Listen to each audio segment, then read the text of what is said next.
welcome to Hive Virtual Edition. My name is Lori.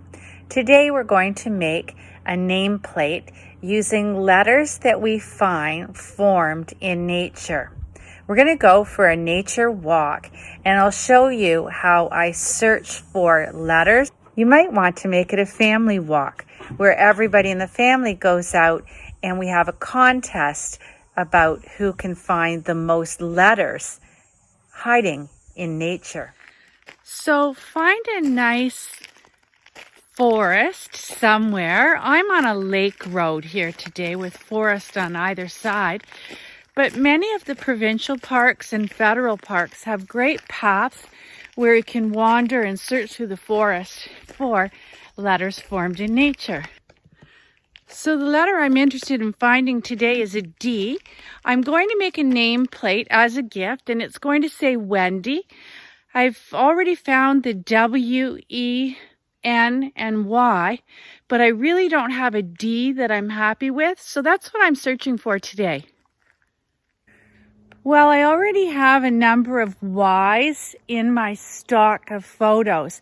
I would really like to have the letters for this name I'm doing today with a blue background. So I'm going to see if I can find a Y and an E with a nice blue background.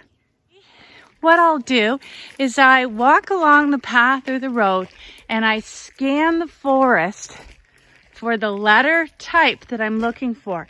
Now today is a particularly good day. It's got great blue sky and the blue sky forms a great contrast to the trees that we'll find our letters in. Sometimes a cloudy day gives you brighter greens, more vibrant greens, but the sunny days give you a beautiful blue backdrop.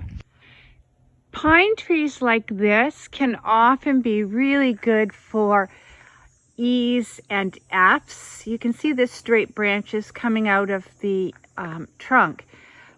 I'm looking for a perfect E today, so I want blue background, green trees, and a really clear capital letter E. I'm going to keep looking. So walking by, I think I've found an E, and I think I can frame it up to get a nice blue background for it. There's the E. So I'm going to stop here and take a picture. I have found a lot of letters in nature by looking into holes in trees. This could make an O if we photographed it and did some editing. But if I look inside, I've got a pretty good letter C. So I've come upon this letter Y, and you can see we do have some blue in the background. So I'm going to stop and take a picture of this. Searching in the forest, obviously if we're going to do a D, I'm looking for curved trees, which is a little trickier, but we'll find it. I've come upon this piece of wood in the forest, and I think this would make a pretty good capital D. If I turn my camera like so, I think I could frame this up rather nicely. Another favorite place for me to find letters in nature is going for a canoe or kayak and staying really close to the shore. I can often find some really interesting letters. In many cases, it would be in the driftwood that you can find along the shore of bodies of water if you're in a canoe or kayak. Here are some examples of letters. This is a V that I found while kayaking or canoeing. That's an S, and a U close to the shoreline. All right, I took a photo of that. And when you get back to your house, if the photos aren't good, we just delete. It's better to have more to choose from than less.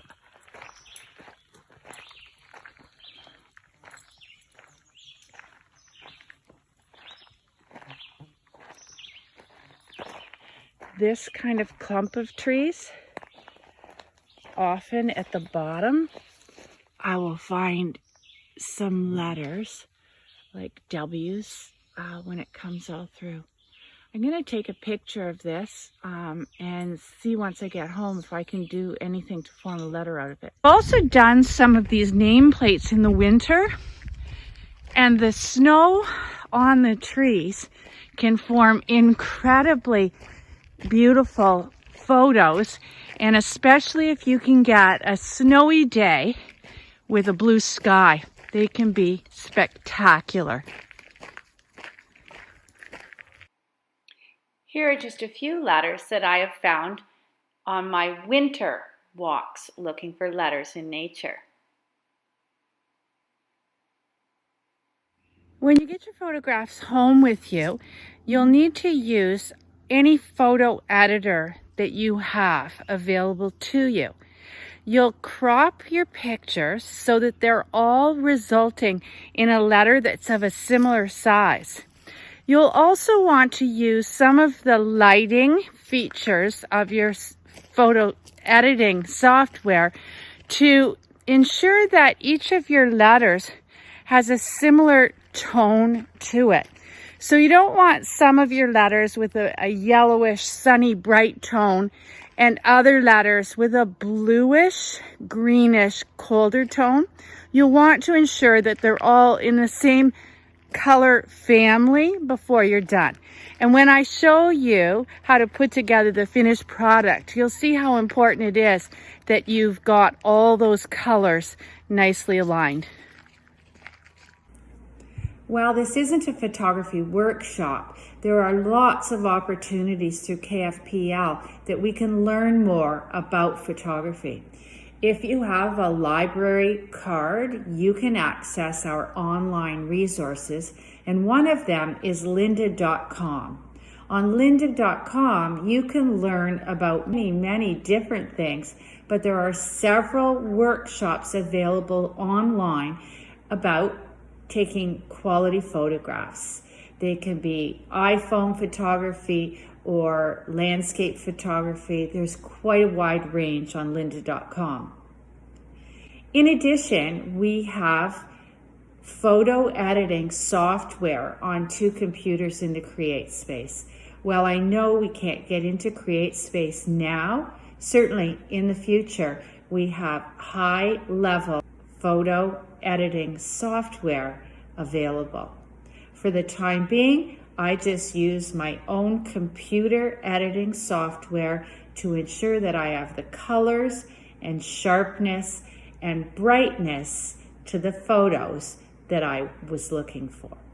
So now that we've found all of our letters in the forest and we've taken our photographs, you'll need to go to a photo studio available in several large stores to download your photographs.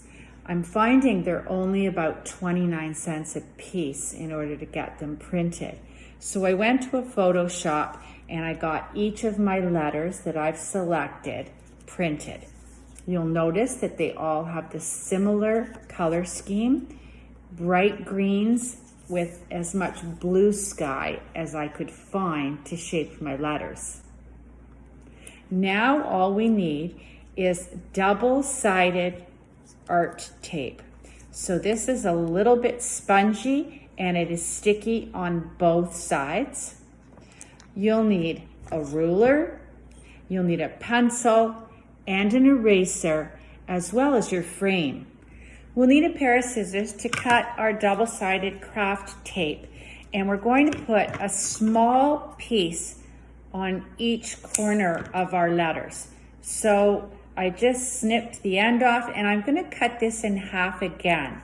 So we place it in each corner of our letter, leave the peelable tape on it for the time being, put one in all 4 corners, and this is how we're going to secure our photographs onto the frame.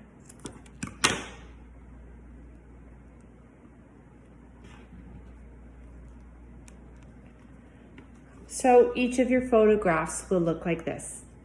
In thinking about taking this project a little further, I wonder if I can use photographs of water, of rocks, or of plant life, perhaps even blooming flowers, to make nameplates. So here's the frame I'm going to use, and the reason for the ruler and pencil is that we have to ensure that each of our letters is placed within an equal distance of one another and from the top and bottom of the frame. So once you have everything measured out and your photographs spaced out properly, all we're going to do is remove the peelable tape off the back of each photograph.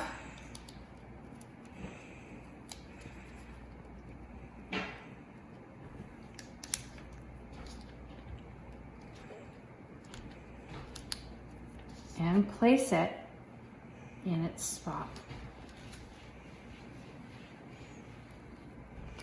So here we are, this is the final product.